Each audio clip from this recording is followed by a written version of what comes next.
Hello, I'm Jaimee Rogers with today's Sky Racing News. Attention turns to Kembla Grange on Saturday for the inaugural running of the $1 million The Gong. Fresh from Savatiano winning the first edition of the Hunter at Newcastle at the weekend, Godolphin will chase the double with jockey Kathy O'Hara booked to ride Raniere for trainer James Cummings.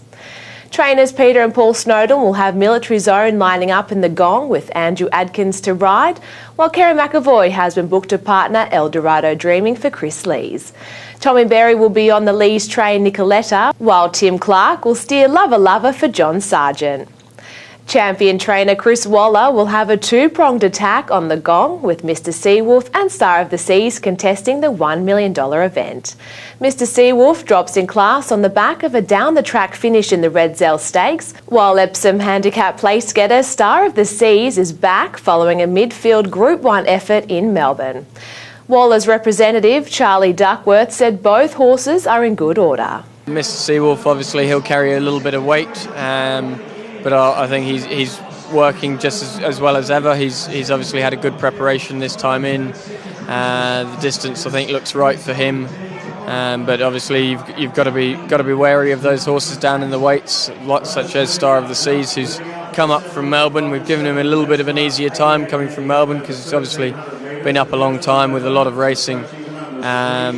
So we just backed off and done a few little things, just try and tweak it around to make sure that he's a winning chance. Glenn Boss has been booked to ride Star of the Seas in the Gong, while James McDonald will combine with Mr Seawolf. The Perth Carnival hits top gear this weekend with the running of the $1 million Railway Stakes at Ascot.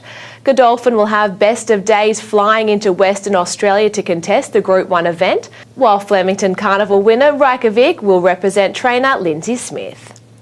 Powerhouse local owner Bob Peters will have three runners in the Railway, with Willie Pike to ride Regal Power, which will be joined in the race by stablemates Perfect Jewel and Star Exhibit. Trainer Darren McAuliffe as the early favourite for the Railway, the Velvet King, which will be ridden by Chris Parnham. Classique Legends half-brother Athero made it 5 wins from 6 starts when leading throughout to win Sunday's Jockey Club Sprint in Hong Kong in preparation for next month's international meeting at Sha Tin. The John Moore-trained Athero will next contest the Hong Kong Sprint on December 8. Meanwhile, Hong Kong champion Beauty Generation was beaten for the second time this campaign when third to Waikuku in the Jockey Club Mile with regular jockey Zach Purton in the saddle. Purton managed to atone for that defeat when Exultant won the Jockey Club Cup. Exultant will again be in action on International Day, having won the Hong Kong Bars last year. It's sure to be another big week of racing, and for any news or updates, be sure to follow us on social media.